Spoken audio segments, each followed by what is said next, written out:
Reasoning for advancing this resolution, sir. Mr. Chairman, again, thank you very much. This resolution is a labor of love.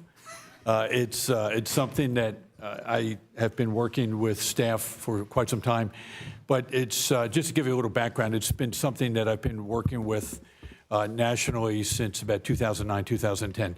For those of you that don't know, just real quick background information, I taught economics at Franklin and Marshall as an adjunct faculty member in the 1970s and 1980s.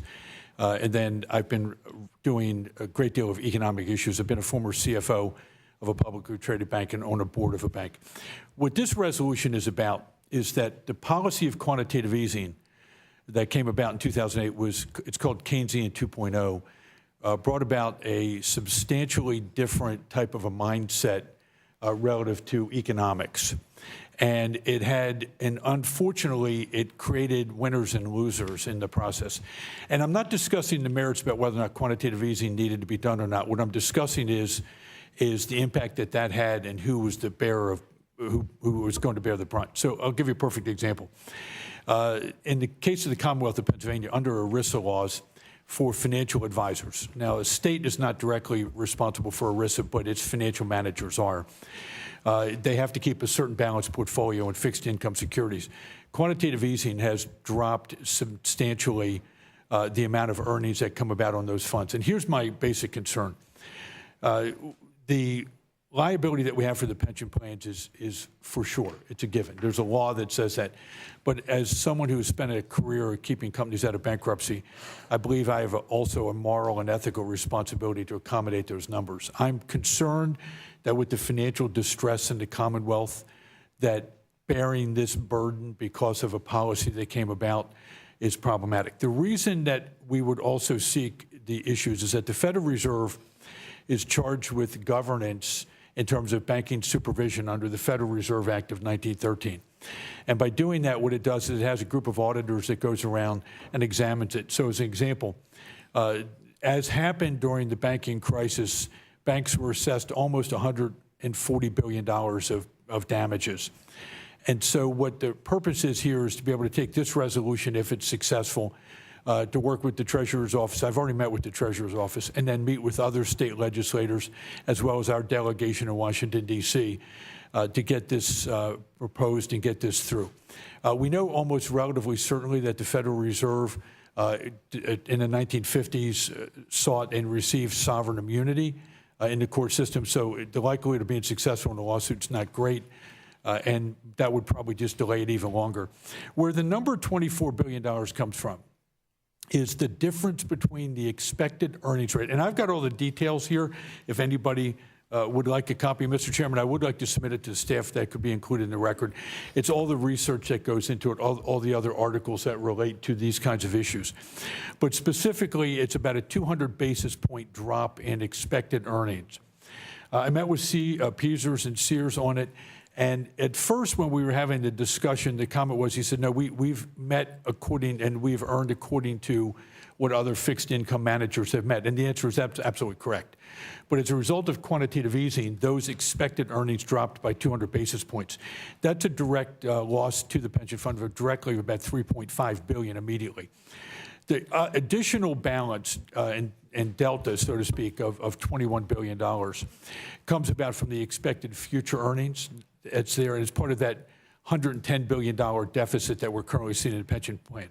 If we don't do this, let me put it in perspective. This will fall on the Commonwealth to make the payment. It's a legal responsibility to make the payment for the pension plans, number one. And number two, and I think more importantly, is it will also fall on property owners who have the least likely ability to pay, particularly when they're seniors or working families who are already struggling under the burdens of these kinds of issues.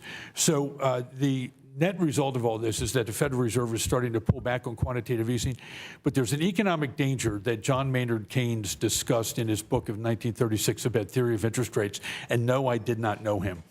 I was there earlier in the 1830s, but not in the 1930s. But he discussed a possibility of a deflationary cycle and negative interest rates. And the International Monetary Fund over the weekend warned that we're not out of this danger yet. We need to bring this issue to the forefront of everyone. If this policy of quantitative easing is not properly extracted from, and the Federal Reserve is starting to curtail it now, if that is not done properly, it could crater the investment returns on the stock market portfolio as well, which would leave us with an even greater delta, because we know the benefit that we have to pay. We're talking about the valuation of the fund. So, Mr. Chairman, that's basically it in a nutshell, and how that results. And thank you for allowing me to do this. So the quantitative easing that they exercised, and this resolution just deals with the impact it had on our pension funds at the state level. That's correct. But we've moved legislation in the past dealing with the local government pension systems. So there would have been an impact on the local government pension systems also. Is that correct? That's correct, and that number is not included in this because there's not one central site to know the dollar amount of all those pension funds and how much each individual municipal pension plan has been negatively affected. My order of magnitude estimate with an actuary, which was a fund meeting, is about an additional $3 billion. For the locals. For the locals. And then in addition to that, everybody that might be viewing this that has a private sector pension plan, whether it's a 401k or some other type of retirement plan, all of their pension plans were impacted by this quantitative easing for losses also. That's absolutely the case. And candidly, anyone who is on Social Security, besides the state of Pennsylvania, where you're estimating that the cost to our systems was $24 billion? That's correct. The other 49 states also had an impact on their state pension systems. And that would have been billions of dollars, depending on the size of their systems. That number is about $130 billion. That estimate I have prepared. $130 billion? Total, including Pennsylvania's $24 billion. To all 50 states? To all 50 states. Is there an estimate for what it has done to private sector pension plans? Mr. Chairman, that one I don't have because I don't know the magnitude of all the defined benefit pension plans in the process. It's like this kind of foolhardy policy that's exercised that ends up costing citizens not only in their taxpayers' pocket, but in their personal pocket for retirement should be exposed. There are different, and there's been a tremendous amount of information on it, and candidly what led into the crisis was the subject of Michael Lewis's book, The Big Short, which led into it. And there's been a tremendous amount written about it. I've got here a number of articles written by others. Europe has already looked at these kinds of issues as well and is seeking restitution in the ECB, European Central Bank, for the pension plans in Europe because Europe is facing the same issue. Currently, there is $7 trillion that's issued worldwide from governments at negative interest rates. And to put that in perspective, that means you have to pay the person that you lent the money to lend the money to them. This is a really dangerous economic time. My expertise in the military was economic warfare. If I wanted to bring somebody down, this is how I'd do it.